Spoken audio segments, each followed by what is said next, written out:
Good morning and welcome. I'm Tim Winkler, and we have a small but mighty group here this morning. So thank you very much for coming and for your interest in this day. With my colleague Stephen Matchett, who is up the back, we've spent a while putting together this symposium. This is an opportunity to reflect not just on the extraordinary, the heroic resilience and achievements of staff and students at Ukrainian universities in a time of war, but also what those experiences mean for Australian universities. I'd like to start by acknowledging we're on the lands of the Ngunnawal people and pay my respects to Indigenous people and to elders past, present and emerging. The story of dispossession, cultural erosion, resistance, lost country, and strength and adversity that we have on our own shores has clear echoes in the experience of the Ukrainian people. And that's become clear as we've jumped deeper into their story. We'd like to thank OES. Now, I did just want to say something about OES. We approached OES deliberately. We knew about their track record and about the thoughtful application of technology to higher education delivery. And we were really delighted when their CEO, John Davey, immediately said yes. He sent along a short message, which I'll just read out here. He said, OES is proud to sponsor the Universities Without Walls Symposium because expanding access to education is central to who we are. The experiences to be shared by our Ukrainian colleagues show what can be achieved when institutions rethink how they serve students and communities.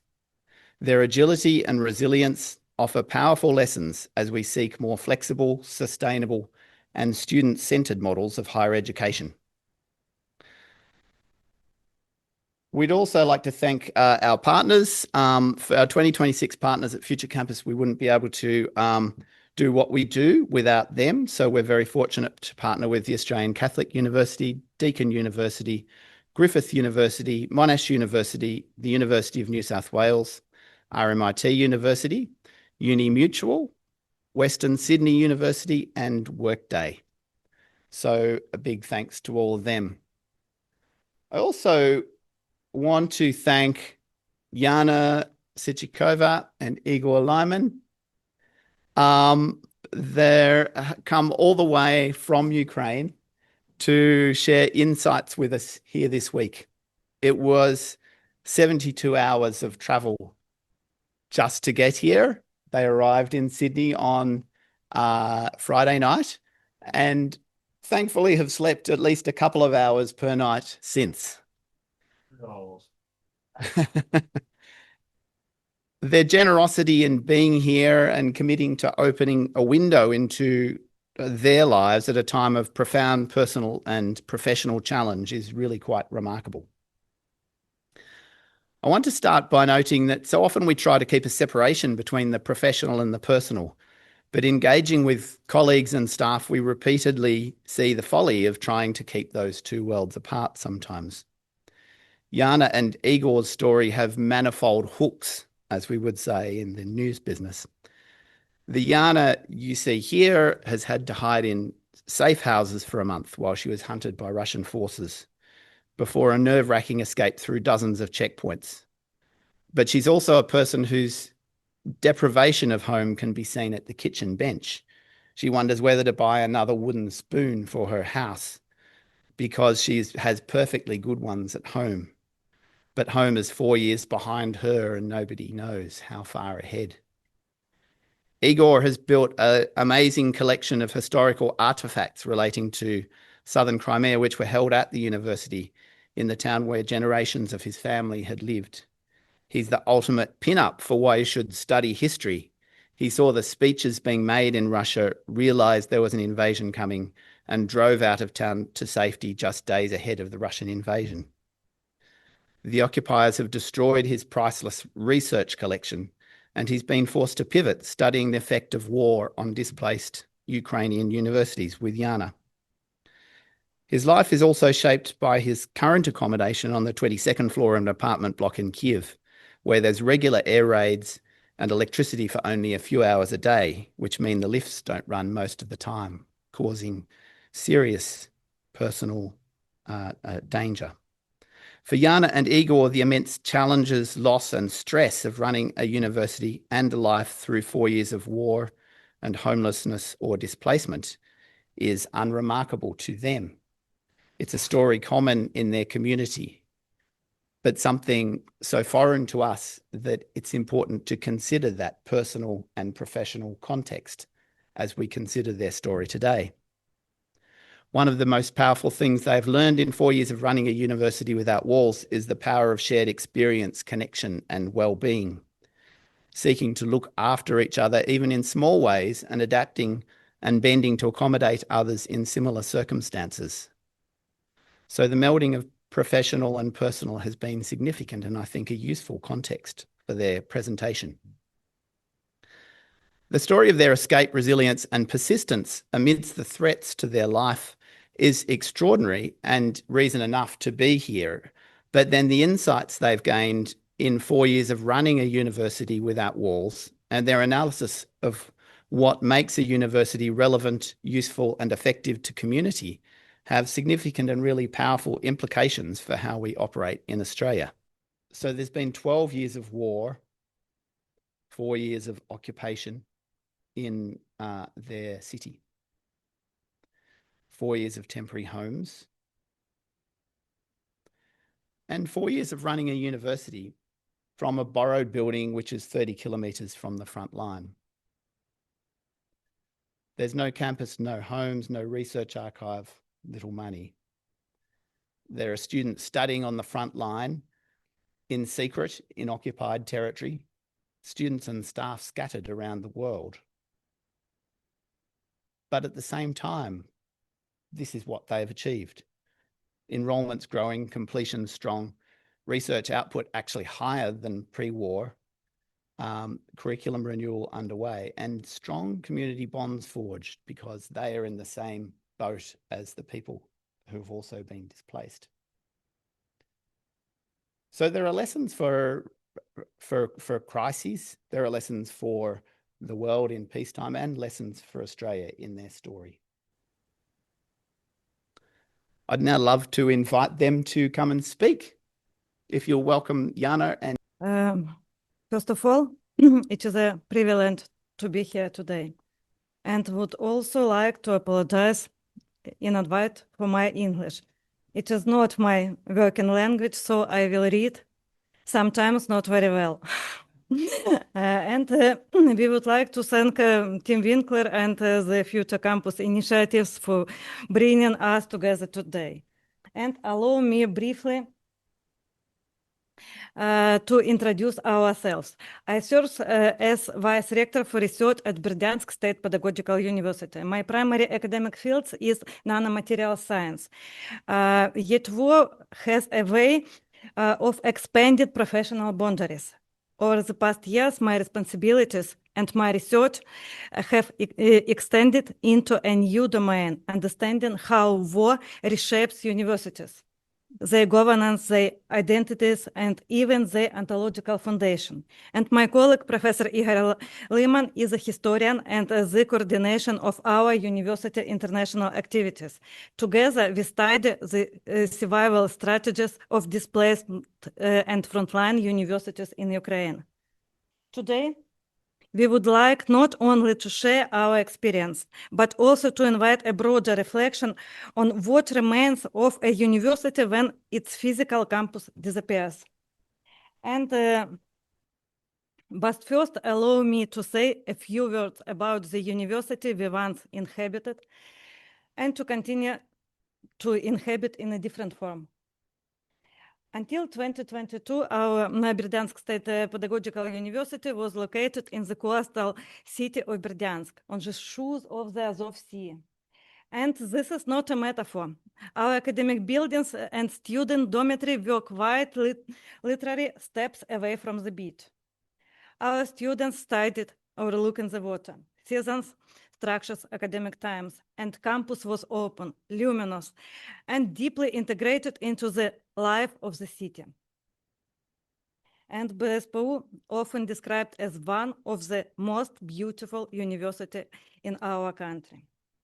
Before the full-scale invasion, we were home to approximately 5,000 students and 250 faculty members across 6 faculties. We possess the infrastructure appropriate to our mission: academic buildings, libraries, residence halls, laboratories, archives. We were a stable regional university. Our mission was clear: to educate teachers to the Zaporizhia region, but our role extended beyond education. We were a city-forming institution, an intellectual and cultural anchor for a place often referred to as the Pearl of the Northern Azov. And if I may be candid, we were comfortable. We were deeply committed to our regional mission, yet not heavily internalization. Our research networks was modest, mobility limited. In retrospect, we might say that we lived within an institutional bubble, functional, purposeful, and perhaps more insulated than we realized. It was a space of stability, until it wasn't. One morning, we awoke to explosion.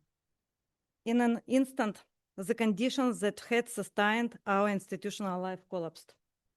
Our carefully maintained bubble burst. Tomorrow makes 4 years.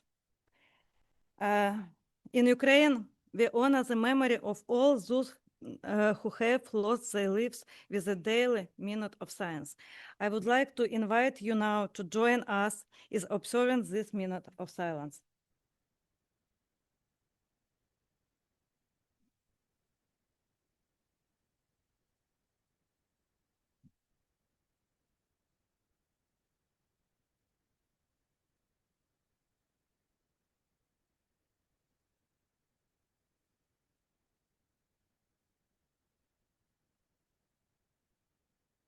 Thank you.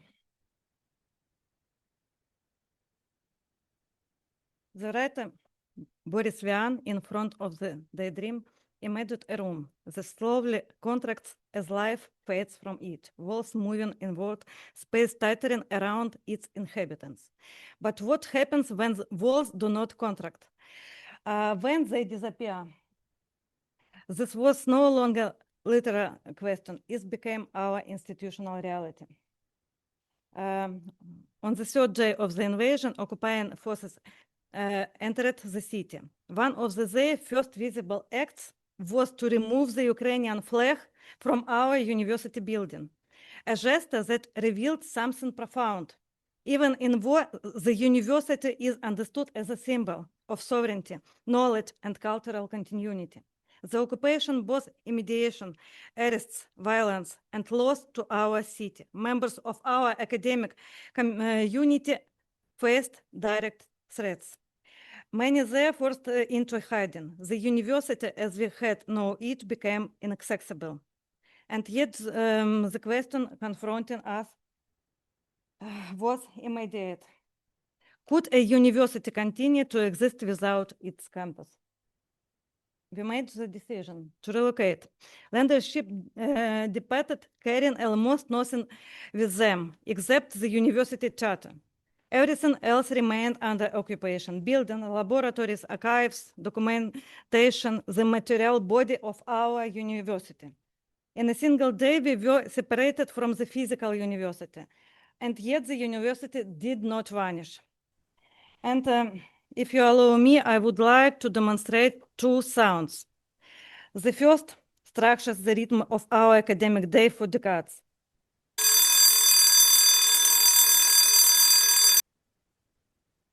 And the second structure is now.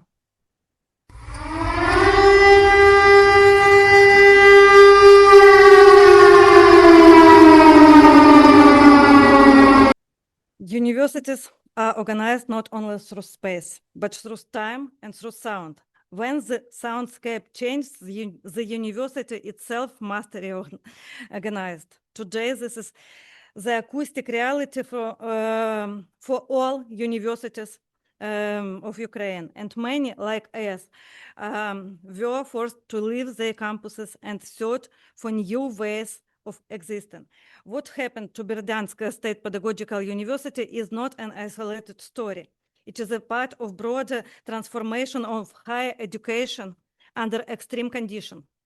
And to help map this landscape, I now invite my colleague Igor to continue. Yana will continue later, so it's not final of her presentation. I will not tell about my personal experience now in this part, probably after in discussions, but now I will tell about more institutional issues. Because during this 12 years of the war, more than 40 Ukrainian universities were forced to be displaced due to Russian aggression.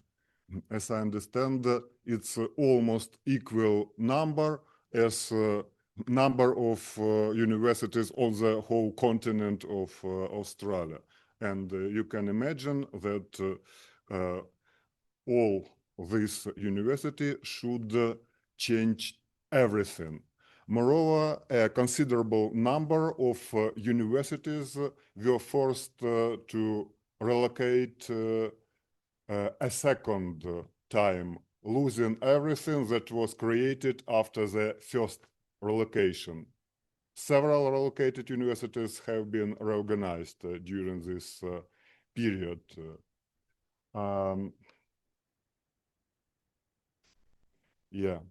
Such a situation is a crucial challenge for the entire Ukrainian system of higher education.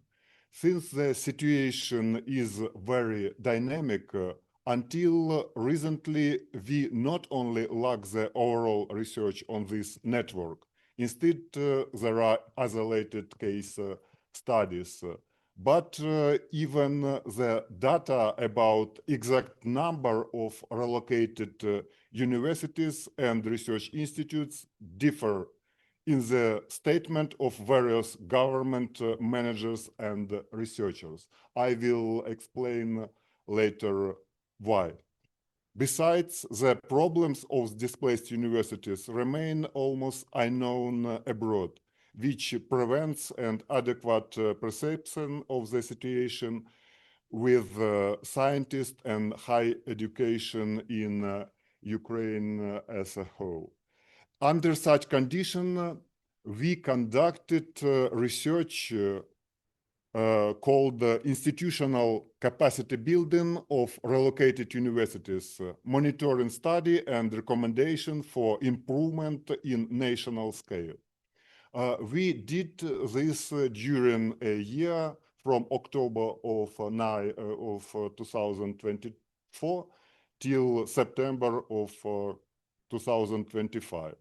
I was co-manager of this research, and I will tell you about some important, as for me, results so that you can see the situation not only on sample of Berdyansk State Pedagogical University, but on the all network of Ukrainian relocated university.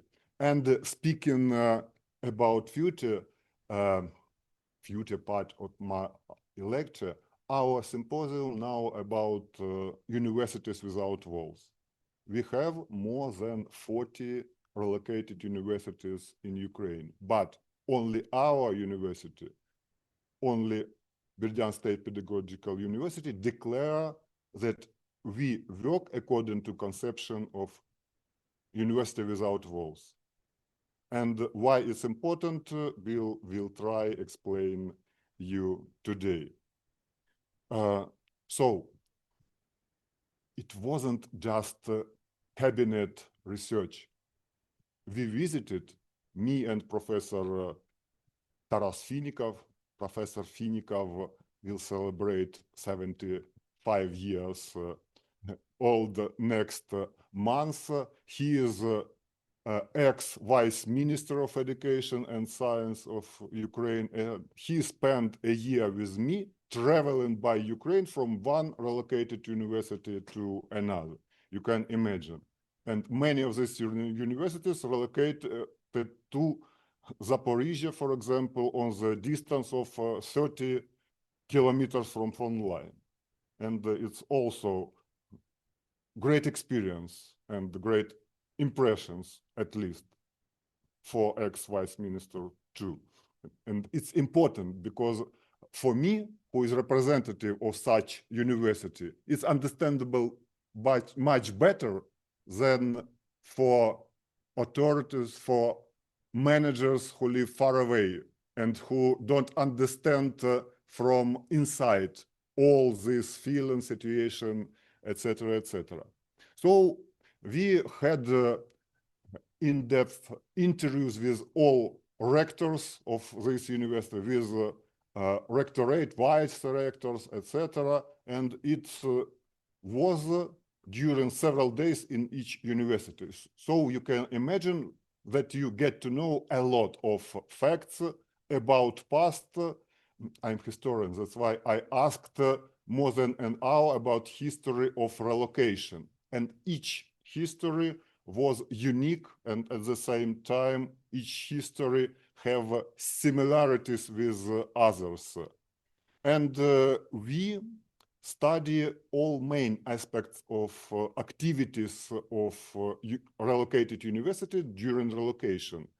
I mean, the availability and the quality of the development strategy of each university, the communication strategy, accreditation status of all the educational programs in each university, employment of graduates, and result of the admission companies for the last 3 years, level of internationalization of each university.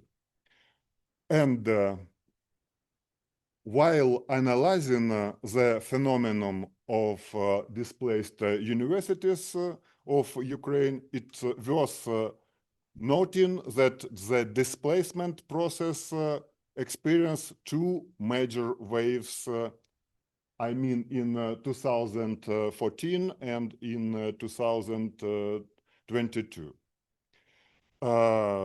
This is directly related to the dynamics of Russian aggression against Ukraine, when Crimea and part of Donetsk and Luhansk regions were occupied in the first phase, exactly in 2014.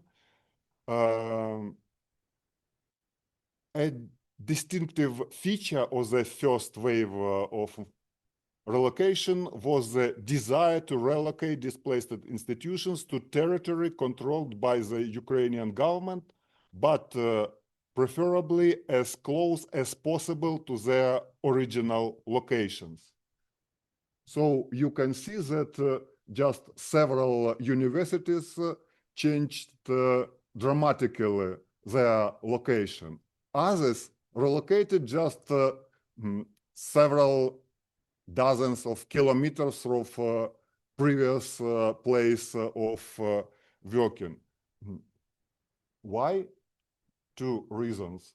First, they believed that it's not for the long time, that we will wait months, 2 or 3, and everything will become as in the past. Now we understand that it wasn't right prediction. The second reason is much more realistic, not to lose contingent, not to lose potential students. If you change region completely, all your connection with schools, local schools, with pupil of the school who became next year your students disappeared. That's why they decided to relocate not far away from their previous place of work. only few universities moved to the central region of Ukraine.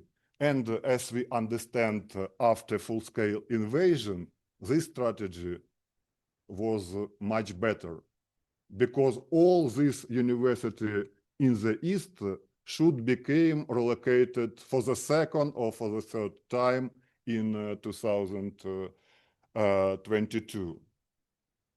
This relocation of 2022, caused by the full-scale Russian invasion, was even more extensive. This second wave affected most of the universities displaced in the first wave, as well as some university of south of Ukraine, like Berdyansk State Pedagogical University, and the frontline areas of Donetsk and Luhansk region. Unfortunately, as well as during the first wave, the relocation process was not properly prepared, organized, or coordinated. Practically every higher education institution made decisions at its own risk, and the lessons of 2014 were neither studied nor learned. In the vast majority of cases, it was not again possible to relocate any equipment except for some servers and a limited number of laptops. The only exceptions were a few higher education institutions which were relocated from the frontline areas of Donbass that remained under Ukrainian control. You know that Russian believed that will catch Donbass very quick. And that's why university from frontline relocated during first months of invasion. But now already 4 years of the war, Russians can't catch this territory. That's why several years this university administration could relocate, evacuate equipment, labs, etc. But it's just 5 or 4 out of 40 universities, so it's not a common situation. And interesting fact that among all these universities, among more than 40 universities, only one had strategy of relocation, plan of relocation before invasion. And not only had this plan, but also did according to this plan. Only one out of more than 40. But even this university, it's interesting that it's a private university and with owner not from Ukraine. It's called Tavria Christian Institute. That means it's a confessional, religious institute, and American sponsored pushed them to create such strategy. But even them evacuated only staff and students, not equipment. This university from Kherson. You know that Kherson was occupied already during first 10 days of invasion. Evacuation institutions relocated in 2014 faced the most challenging situation, as they lost everything they had acquired over the past 8 years. I mean, when they evacuated for the first time, they evacuated with nothing. But they gained, thanks to international grants, thanks to their own money, etc., many things during these 8 years. And again, they lost everything. And again, started from the zero level of material base. And by the way, it's very important in the context of universities without walls. If you understand that you work in this context, you will not buy everything for buildings, etc. So it's quite different strategy of not only surviving, but strategy of progress. And Yana will tell more about this.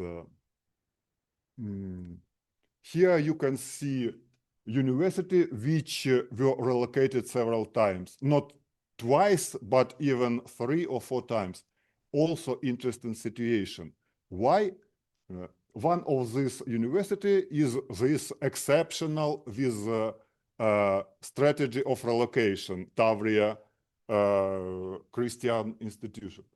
So everybody thought it's ideal strategy, they prepared in advance, etc. But it happened that 2 years after relocation, they should be relocated again. Why? Because they didn't find the best place for relocation. They were relocated on Western Ukraine, where Catholic Church and Greek Catholic Church dominate. They are Baptist institution, and they couldn't find students in new region.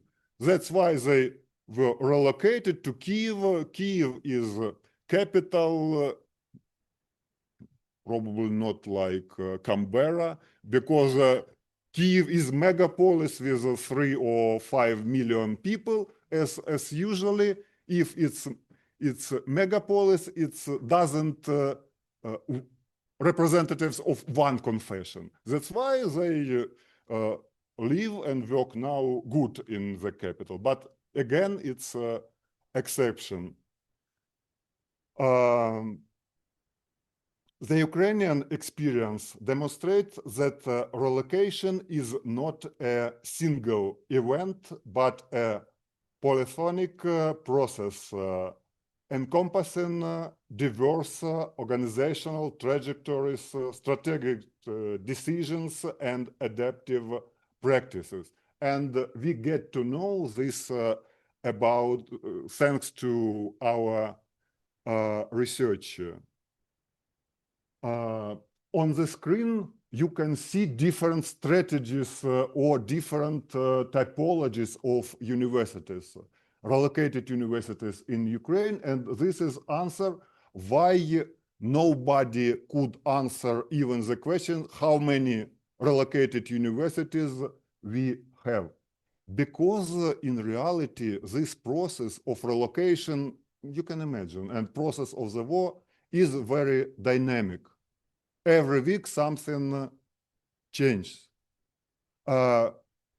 Probably you remember that the same year then Russia started full-scale invasion, large part of occupied territories was deoccupied.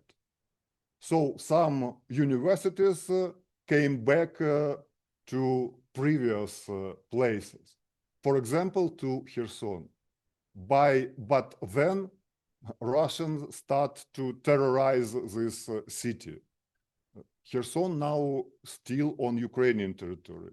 It's their occupied city.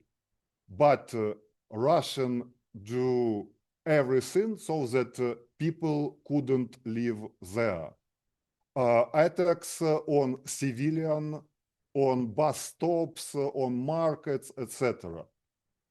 So the city was deoccupied already 3 years ago, but any university couldn't continue work exactly in Kherson. They tried, but then again came back to Western Ukraine, and it's also our reality. I will not read this table, but you understand that we have wide variety of types of relocation. And it's a peculiarity of Ukraine that private universities are in the most dangerous situation. Without state support, they lost not equipment, but the majority of their students. For example, one private university in Donetsk till 2012 had 10,000 students. Previous years, they had 62 students. From 10,000 to 62. And previous years, owner of this university decided to stop activities because he spent own money, as you understand, many years. Thanks to 72 students, you can't own money, but it's private university. That's why you understand. Without state support, it's impossible to survive. This is a map of Ukrainian science diaspora. I am co-creator of Ukrainian Science Diaspora Initiative. It means we try to connect all Ukrainian researchers who became abroad because of the war. Why it's important for us, why it's important in the context of topic University Without Walls. Again, if you work in the campus, only in the campus, you rely on people in this campus, on labs in this campus, etc. But in our situation, even professors of Berdyansk, we have several dozens of our professors abroad, but they still work with our students. And it's our plus, not our minus. They work in safe conditions. They haven't problem with electricity, with air alarms, etc. So it's our help, not our disadvantage. And Yana again will tell about this. And the question is what a university truly is. Is it campus, labs, tables, or it's network, research, study process, etc., etc.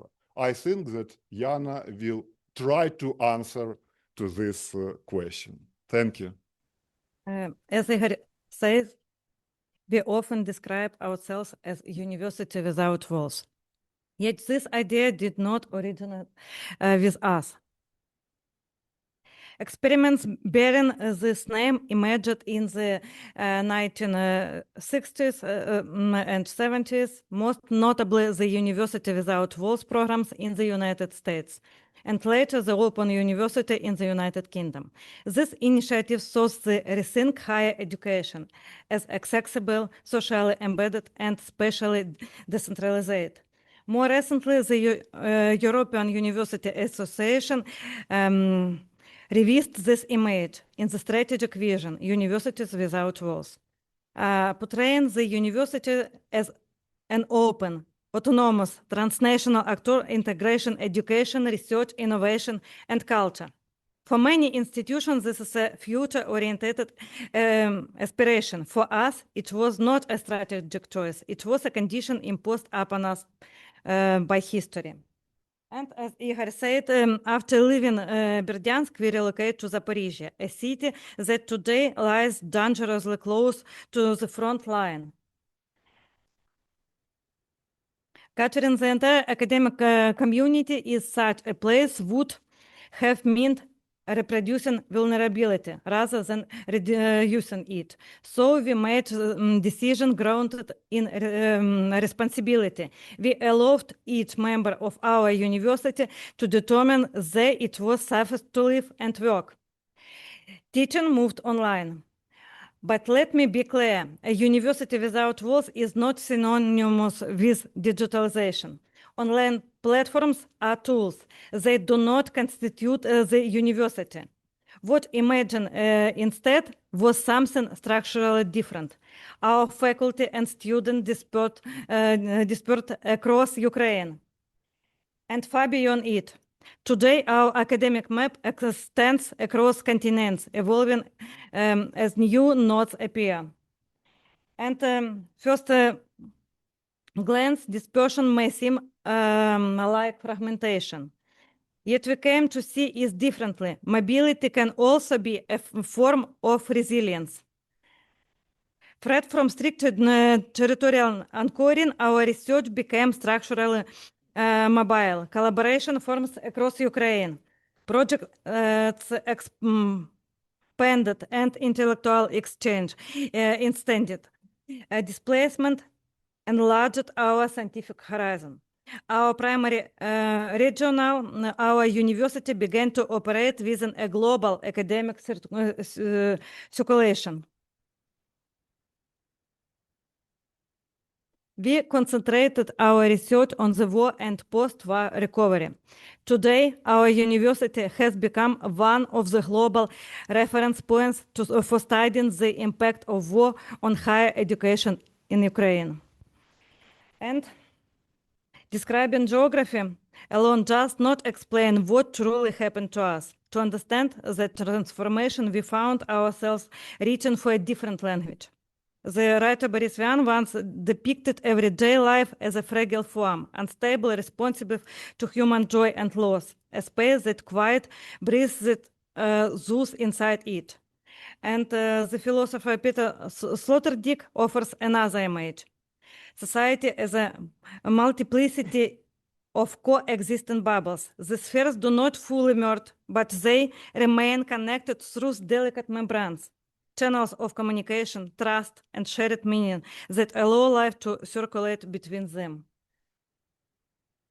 Gradually, we recognize ourselves in this metaphor. We had not simply extended the institutional bubble. We had become many, dispersed yet breathing. That sustain us we not walls, but membranes, calendars, alliance, time zone, rituals that preserved continuity, communication channels, small practices of care that prevent isolation. In this sense, a university without walls is not an address. It is the way breathing between bubbles. Being a university without walls is therefore not about permanent virtuality. It is about refusing confinement. We learn to operate according to a simple principle. To be present there, intellectual resources are present. Research no longer dependent of proximity to a single campus. Teaching and flowed across borders. And academic gatherings took place wherever temporary consolation became. In the Carpathians, we rediscovered the value of gathering. In Lviv, we preserved academic rituals. In Kiev, we sustained scientific conversation. In Zaporizhia, culture remained audible. In Vinnytsia, we celebrated continuity. When walls disappears, certain boundaries disappears with them. But these expansions also demanded responsibility. Displacement forced us to reconsider whom the university must be able to hold. Inclusion could no longer be measured by ramps. Instead, we encountered new forms of vulnerability. Internally displaced scholars, students separated from families, veterans, individuals carrying trauma, communities living under prolonged uncertainty. In response, inclusion became less a question of space than of attentiveness, the capacity of the institution to explain its sphere of care. Our mission transforms as well. One dedicated primarily to preparing teachers for a specific region, we now welcome students from across the entire country, while continuing to support the displaced Berdyansk community and to think about educational recovery after the occupation. In this way, the university's thought mission serves the society, ceased to be a strategic phase. It became an ethical necessity. Philosophy distinguishes between corpora, the body we have, and lab, the body we are. For universities, corpora consists of buildings, equipments, budgets, infrastructure. Lay preset is shared practicals, teaching, inquiry, memory, trust, language. For centuries, university were imagined as a fixed sequence. First the building, then the community within it. No walls, no space. No space, no university. But the university without walls disrupts this logic. Here, the living body proves primary. Our practicals continued. Our conversation continued. Our intellectual life continued. The material body appears only episodically, whenever we temporarily gather it somewhere in physical form. And this moment we understood the university was never identical with its architecture. It was identical with the capacity to remain a university across ruptures of place and time. In that sense, sovereignty itself acquired a different meaning. The university ceased to be an address. It became a road. Sovereignty is the ability to continue being ourselves despite displacement, to preserve institutional identity even when geography dissolves. Borrowing from Timothy Snyder's language of freedom, it begins with freedom from fear, coercion, imposed silence. Only then does freedom for emerge. The freedom to rebuild courses, create new collaborations, and welcome voices. Displacement did not merely force us to adapt. It forced us to think more carefully than ever about what a university is. And perhaps this leads us to broader questions for global higher education. If a university can survive the loss of its walls, were the walls ever its defining feature? But let me be intellectually honest. A university without walls is not a romantic condition. Adaptation always has a cost. Dispersion brings mobility, but also strain. We lose colleagues. Some seek stability elsewhere, others reach exhaustion. In Ukraine, electricity is often available for up to 20 hours a day, for weeks at a time. Sometimes entire regions remain without power for several days. Teaching, research, meetings, all depend on fragile infrastructure. Internet connection fail, platform collapse, classes are interrupted. Under such condition, academic continuity is not guaranteed. It is a daily achievement. We are therefore studying the mental health within the academic profession with particular care. What we observed was alarming. Nearly 70% of faculty already show high levels of burnout, strongly linked to intention to leave academia. Resilience should never be mistaken for vulnerability. Institutions do not break only then building fall. Sometimes they erode quietly through fatigue. What then does this experience make visible?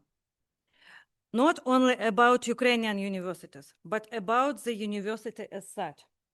Allow me to briefly share several insights that emerge from living and thinking through such conditions.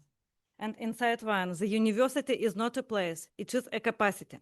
When campuses become inaccessible, a fundamental question emerges. What allows a university to continue? Our experience suggests a clear answer. Universities do not collapse when buildings disappear. They collapse when coordination, trust, and intellectual continuity fail. Physical infrastructure matter, but it is not the foundation we once believed it to be. Insight two, dispersion revealed something easy to overlook. It's stable environments. A university is sustained not only by system, but by relationships.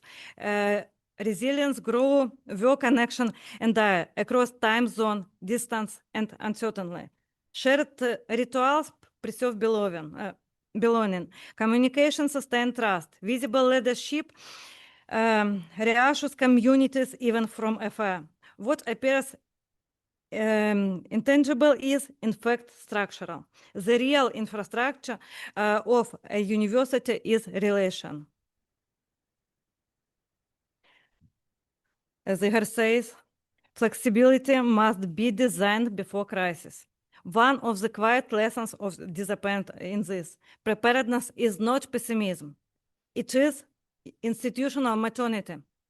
For generations, universities have been designed around stability, fixed campus, predictable rhythm, special logics. Yet the contemporary world is increasingly defined by disruption. Climate events, technological shocks, societal transformation. Under such conditions, flexibility cannot remain improvised. It must be international, designed into governance itself. And the last, data is an ethical frontier of the university. War has forced us to confront a reality that extends far beyond conflict zones. Data is never material technical. It is inseparable for ethics, power, and human vulnerability. We learned this through loss. Archives disappears. Institutional memory became fragile overnight. A university without data is only an attention, not yet a living institution. Data can protect, but it can also expose. It can empower, yet it can engage. For this reason, safeguarding and preserving data is no longer a technical task. It is an ethical obligation. Principles such as care, originally developed for safeguarding indigenous data, remind us of something fundamental. Data is never abstract. It always belongs to human context and histories. What war makes visible is, in fact, universal. Responsible data governance is no longer a specialized concept. It is a core condition of institutional responsibility everywhere. And taken together, this insight points towards the emergence of what we have come to understand as the post-tutorial university.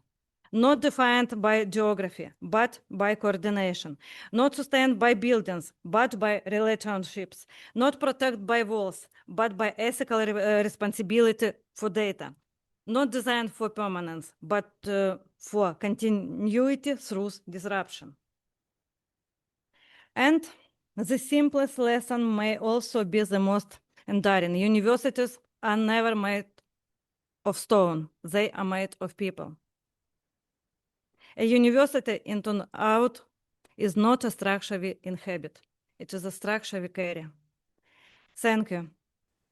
Thank you. The presentation is available via QR code or link, and we would be pleasure to continue this dialogue. Thank you.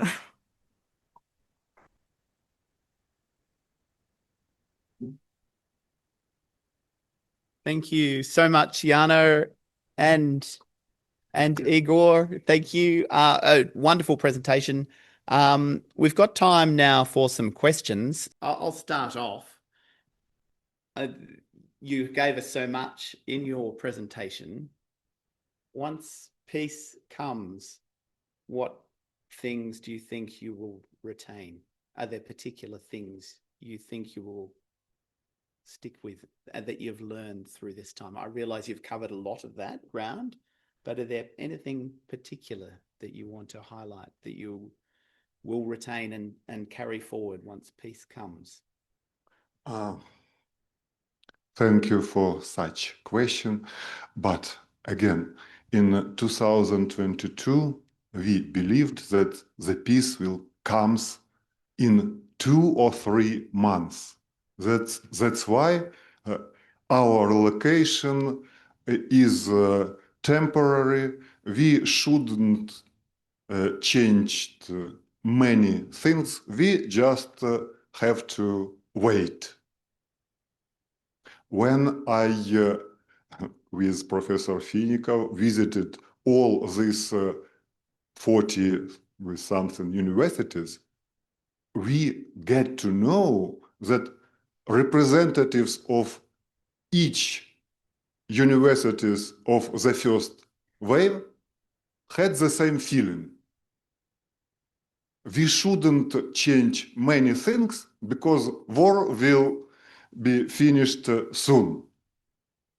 That's why now we in Ukraine tell very carefully about what will be after peace become. Even I will tell other things. In 2022, 2023 in Ukraine was very popular to organize conferences, forums, international forums with foreign donors called something like Ukraine after the victory or Ukraine after the war. It was 3 years ago. And now it's ridiculous to read ideas and even titles of these conferences. It's not answer to your question, but it's important context.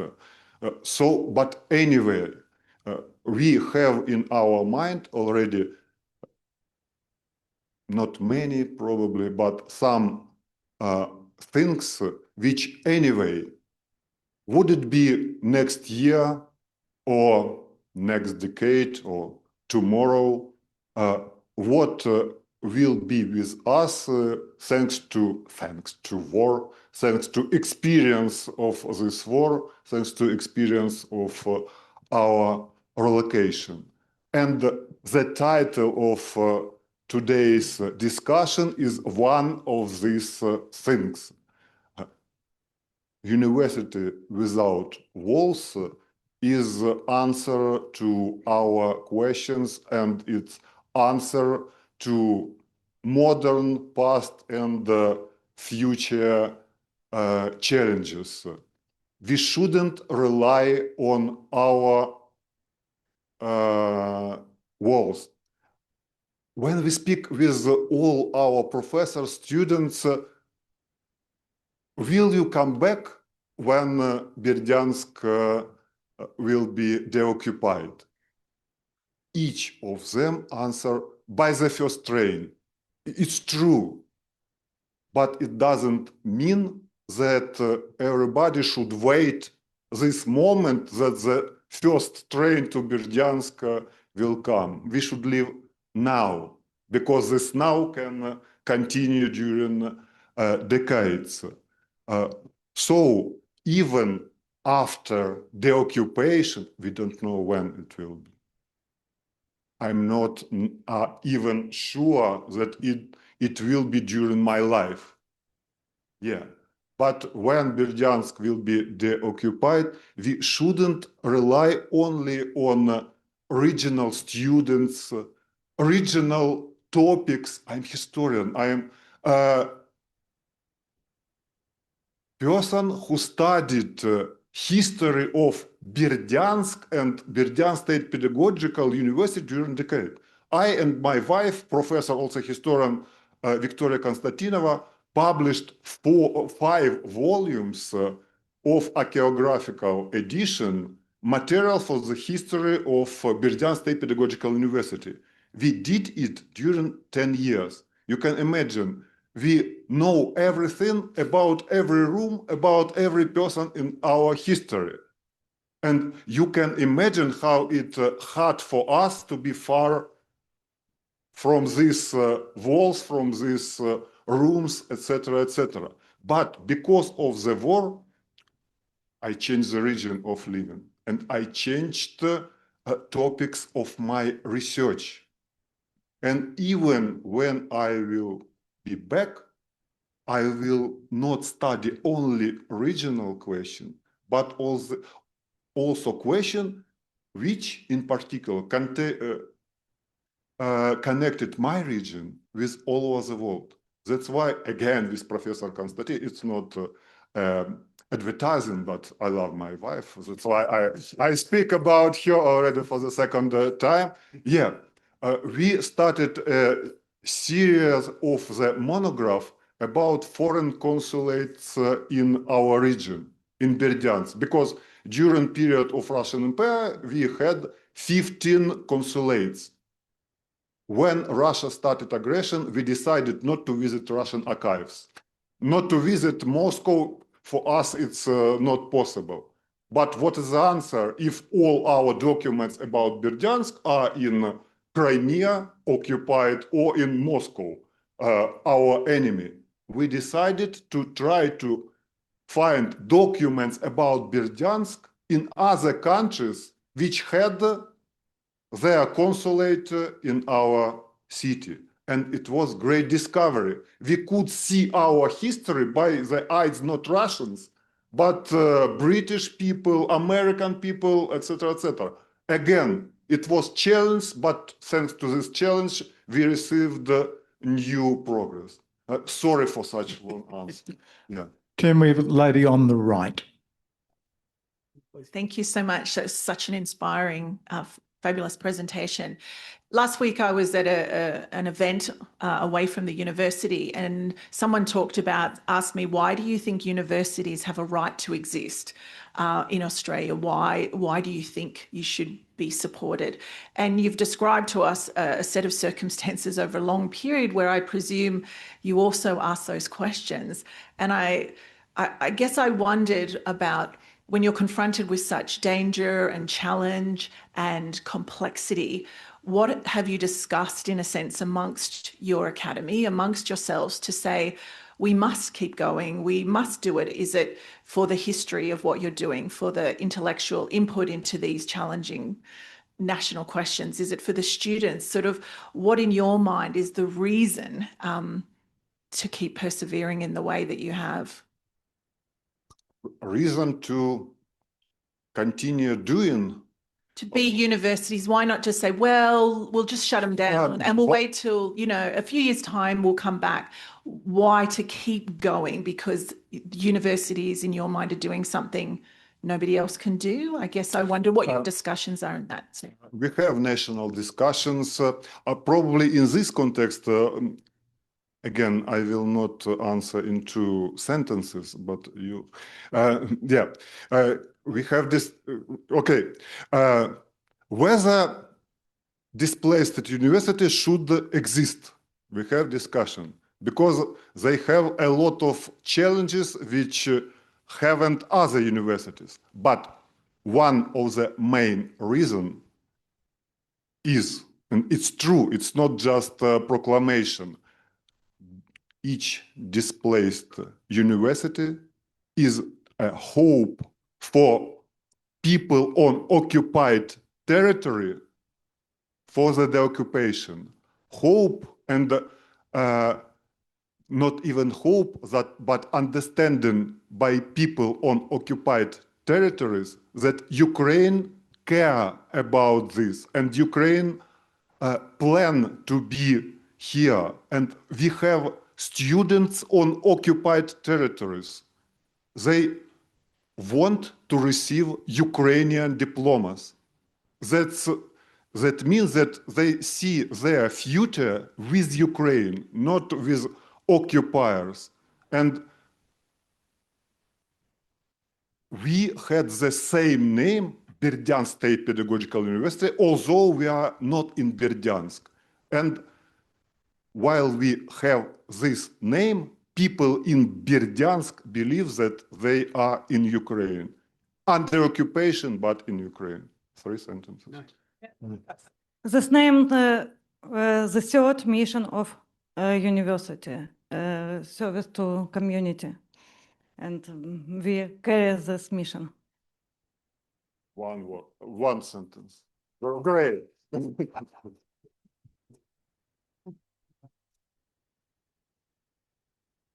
Yes, I just had a question. You mentioned the Universities Without Walls concept dates back to the 1960s, I think you said.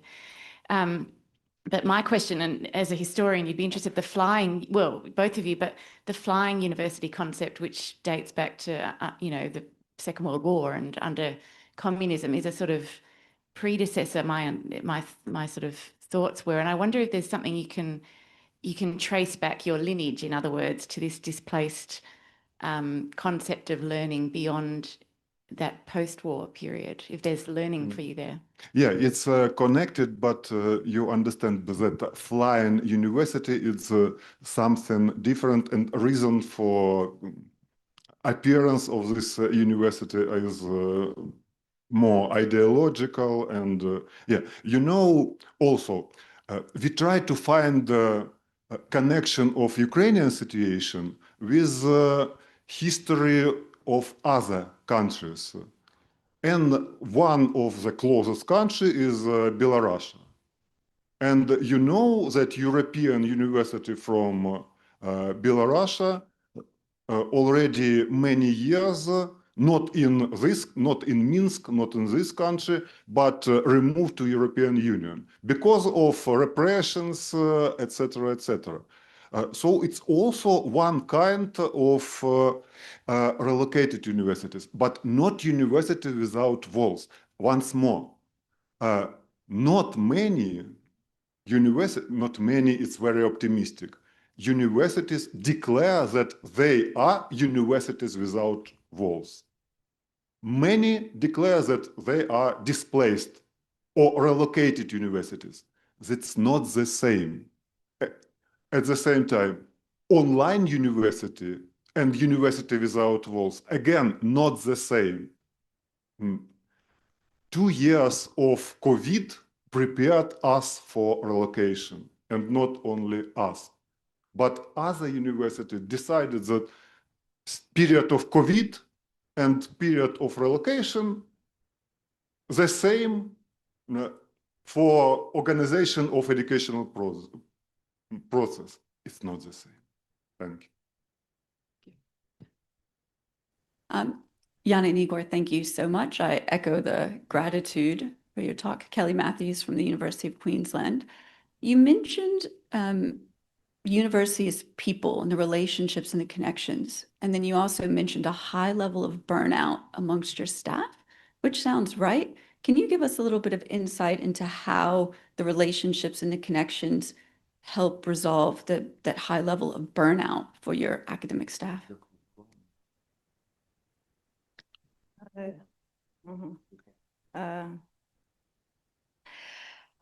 This is a problem not for our university, but all universities in Ukraine. We studied 3 waves of опитування. Yes, our all. I'm sorry. Yana will speak in Ukrainian. Yes. I will translate. Probably it will be better. Ми досліджуємо це вигорання протягом 3 хвиль, початку війни і зараз. І ми побачили дуже великі рівні вигорання. Yana and her team study burnout already during 4 years and study with 3 stage. By the way, Yana will speak about exactly about this in Melbourne several days ago, later. Тривожність, депресія і зв'язок цих показників з бажанням покинути академію. Also, Yana's team studies depression and wish to leave academy and to change their profession. Це дуже великий зв'язок насправді. Ми досліджували, які види підтримки люди вважають ефективними. And starting to answer your question, one of the topic which this team studied, which types of support people, staff think is important to survive in such condition. Support from different levels, not only from the rectors, but from the states, etc. Для нас було несподіваним побачити, що групи підтримки і тренінги з стійкості не працюють. Yana was surprised that according to answers of respondent, group of supports don't work and don't important for our people. But work and mobile apps don't work. Yes. Work the individual support. Work the connection with us, peer-to-peer. Yes. In our university, we have online and not only online psychological cafe. I am here. This is the place where people drink coffee and make rituals. Yeah. Make rituals, it's not religion. No, no. This is ritual to care себя. Скажите украинскую. Да. А то, Yana would better speak in Ukrainian because you will understand her not in correct way.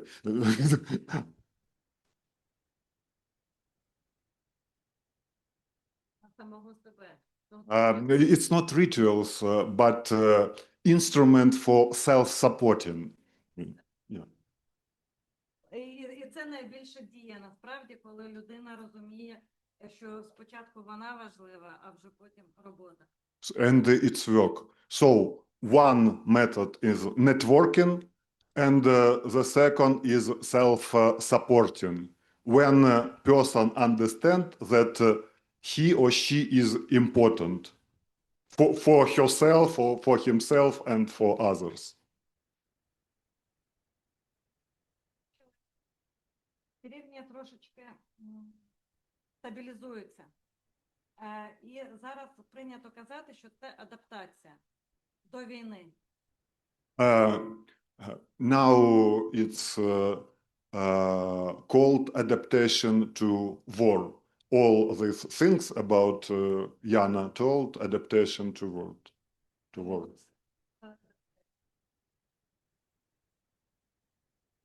Such condition. And our respondents have a functional Problem. Yes, problem. Somatic problems, headaches, etc., etc.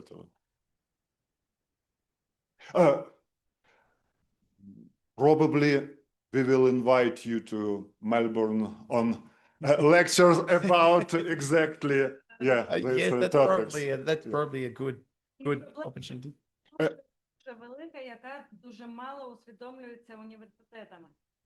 Ментальне здоров'я перестає бути індивідуальною проблемою. Це проблема університетів. Якщо ми не підтримуємо викладача, нам ні з ким буде The last sentence is about this, but it's really important that now understanding is better in Ukraine that mental health is not a question of a certain problem, of a certain person. It's a question of surviving all the system and the surviving of each university. Without staff with not normal but good mental health, effective work of each university impossible. Thank you. Yep, we'll just have two quick questions. Hi, my name's Dina. I'm also from the University of Queensland. I had the pleasure of actually traveling to Ukraine in 2008 for a hockey tournament. I went to Sumy. Yeah. On the east In the of East Ukraine. Coast, yeah. So it was Great. a fabulous place, and I really enjoy going there. But I don't necessarily have a question, I have an idea. Because you spoke about all the takeaways, so the importance of trust for a university, the relational nature of universities, the flexibility required to actually be effective, and also the importance of the ethical, political, and existential nature of data and our responsibility to that. And the thought that I had, you were also saying, how can we connect to other universities? How can we use this experience and this realization of what a university is for other countries? And it seems to me that this way of thinking actually is a way to decolonize the university and to think differently about the history of a university and its importance for knowledge sharing, creation, and collaboration. And so therefore, you immediately have a connection to every colonized country in the world that needs to decolonize its thinking. This is the perfect way of doing that. So I just offer that as a thought process, especially whilst you're here in Australia, and perhaps you can speak to some elders and the Aboriginal and Torres Strait Islander Studies Institute over the road. That may be a great way of us all learning how to decolonize our thinking through this method. Thank you. It's not a question, it's ideas, but great ideas. And in reality, this decolonizing discourse is very popular now in Ukraine. You understand why. Because it was Russian Empire, then Soviet Union. We wasn't a colony like countries, modern countries of Africa. It's other kind of colonization. But the problem and the tendencies the same. So thank you for this. Great. And one last question. I wanted to ask about students. University is about a hope for your future self as a student. What has the environment done to students and what they expect out of a university now? Are they leaving? Are there more students? Are there less? And how have things had to change to meet different needs? I will try to answer, and Yana maybe add something. First of all, if to speak about our university, now we have great difference in geography of our students. Previously, most of them were from our region, Zaporizhia region. Now, not. Because we are work online and in context of university without walls. About needs, very hard question, because our students are also not in our city, but they spread. But what does it mean? Some our students in Ukrainian territory far from front line. Others in Zaporizhia, in Nikopol, etc., which just 10 kilometers from front line, 30 kilometers. Other students abroad with own problems. Other students under occupation, and Russians try to oppress them to study in Russian universities. Some of our students are in the army, and they stopped studying to fight for Ukraine. And you can imagine that needs for different groups quite different. But anyway, thanks to this style of organization, University Without Walls, we can gather from time to time these students in different locations. Not all of them, it's impossible. But groups of students in Kyiv, in Zaporizhia, in Lviv, for dancing, for retreats, for conference, in its work, its support. And they, even those students who became students after invasion, who have never been in Berdyansk, now love Berdyansk. You can, and now wait when Berdyansk will be deoccupied. It's interesting. Thank you. Thank you. Thank you to Yana and Igor. They've traveled thousands of kilometers and 72 hours straight just to be here with us. They will be with us for the rest of the day, obviously, and there are many other parts of their story that we'll bring out along the way. But again, thank you very much. Thank you, team, for inviting, for organizing such event, and thank you for your idea that our experience will be interesting far away, not only from Berdyansk, not only from Ukraine, but also from Europe. So thanks to all of you for this interest. Thank you.